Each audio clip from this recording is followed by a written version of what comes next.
basketball has really consumed my life for a year. So I feel like it'll be good for me to kind of reflect back on everything that's happened. Like, I feel like I didn't even have time to really reflect on my college career because it ended so fast. I feel like taking some time to myself and really enjoying that and reflecting back. There's no place for it, and we've been professional throughout the whole entire thing, but I've never been called the things that I've been called on social media, and there's no place. Caitlin Clark has revealed she is taking a break from basketball until April.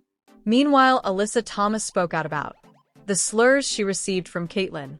Clark fans Ryan RUO Caitlin will not play off-season basketball 200-plus days until we see Caitlin Clark play basketball again. Allow me to publicly thank the Indiana Fever for putting up such a great fight tonight and for battling back again and again and again all season long. Let me thank Caitlin Clark and Aaliyah Boston and Kelsey Mitchell and all the rest for refusing to say die, refusing to lose, fighting back again and again and again, and playing at a much higher level than they should be at this stage and age. Was I ever entered? Caitlin Clark also got tackled to the ground in her last game, no surprise there, and of course no foul was given. Can someone explain to me how that wasn't in a foul? Ooh, wait, I already know. It's because it was on Caitlin Clark. Things that this group accomplished that, a lot of people probably didn't think was possible, one, to start the season, and two, after the start we had to the season. So yeah, it'll definitely be probably a little weird for me over the course of the first couple weeks, and then I'm sure I'll get bored and pick up a basketball again. So Alyssa Thomas was not happy after the game, even thought she was a part of her team's success. She was unhappy with the way fans treat her throughout the game, specifically calling out Fever fans, yet when she got tackled by Angel Reese a while ago, she had nothing to say. But when it's Caitlin, it's a different story. We don't want fans that are going to degrade us and call us names. I mean, we already see what's happening in the world and what we have to deal with in that aspect. And, we come to play basketball for our job and it's fun, but we don't want to go to work every day and have social media blown up over things like that. It's uncalled for, and something needs to be done, whether it's, them checking their fans or this league checking. There's no time for it. Is Caitlin Clark's decision to rest after her breakout WNBA season a turning point in her career? And what does it mean for the future of women's basketball as Caitlin Clark steps off the court for the next 200-plus days?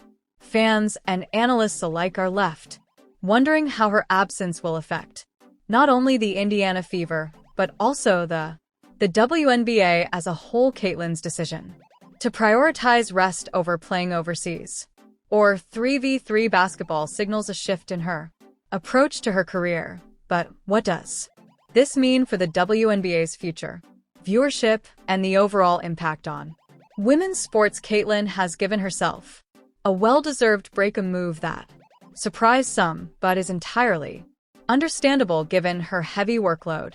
This season, Caitlin Clark literally played close to an entire NBA season. Caitlin Clark played in 81 games over the span of 324 days and was on the floor for 2,850 minutes.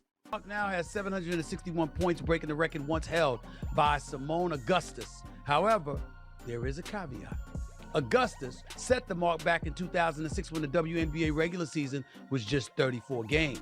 Clark broke the record in 39. Let's start by talking about Caitlin's last game. It wasn't just any regular season matchup. This was a playoff game, a moment where everything was on the line and the pressure was at its highest. Facing off against a strong Connecticut Sun team, the odds were stacked against the Fever. However, Caitlin showed up in typical fashion, delivering a performance that proved why she has become such a talked-about player in that game. Caitlin put up an impressive 25 points and dished out 9 assists, but for those who watched closely, it was clear that she could have had even more assists. Time and time again, she set up her teammates with perfect passes only to watch as they missed easy layups. This wasn't just a case of bad luck. Caitlyn's playmaking ability was on full display. She was creating opportunities, finding her teammates in the right spots, and making the game easier for everyone around her. Unfortunately, the shots just weren't falling. I would grade myself. I'm a tough grader. I feel like I had a solid year, but for me, the fun part is I feel like I'm just scratching the surface, and I'm one that's nitpicking every single thing I do. And I know I want to, help this franchise get even better, help my teammates get even better, be better for my teammates. And I know there's a lot of room for me to continue to improve. So that's what excites me the most. I feel like I can continue to get a lot better. And before we know it, I'm sure we'll all be back here. And the pressure in that game wasn't just on Caitlyn's shoulders. The Fever, a team that had struggled throughout parts of the season, was up against a well-rounded and playoff-experienced Connecticut Sun squad. However, Caitlyn wasn't one to back down from a challenge. From the opening tip, she attacked the basket, took her shots with confidence, and made sure that she gave her team the best chance to win. We got a lot of players, a lot of these wonderful ladies who bust their tail to make the WNBA what it was. Here's the reality. It wasn't what it is. The quality of basketball may have been up to snuff, and you had somebody as popular as Cheryl Swoops, who had her own signature shoe, had to deal with Nike and all of this other stuff. But the bottom line is, very few people gave it. Caitlyn's last game might have ended in disappointment, but her season as a whole was nothing short of phenomenal. This was the year that Caitlin Clark solidified her place as one of the most exciting and talented players in the WNBA. From her scoring prowess to her ability to create for others, Caitlyn was the heart and soul of the Indiana Fever. It's important to understand just how impressive of Caitlyn's season was, especially considering the high level of competition in the WNBA. Every team in the league knew that Caitlyn was the player to stop. Defenses were designed to slow her down, and opposing coaches constantly made adjustments to limit her impact. Yet Caitlyn consistently found ways to perform at an elite level night in and night out. It was a lot of fun watching Caitlin Clark's rookie season, which is now over. The Indiana Fever knocked out of the postseason by the Connecticut Sun in a 2-game sweep. And so we got to see the carryover from Iowa transition to the pro game, her ability to help develop a team's cohesion and chemistry. And we saw that work so well as the season went on. Clearly brought, like a magnet, phenomenal attention to the league, bringing new fans, a committed fan base, not just in her home arena, but bringing fans to away arenas and packing the houses and increasing different venues from smaller to larger because of their presence. It's been...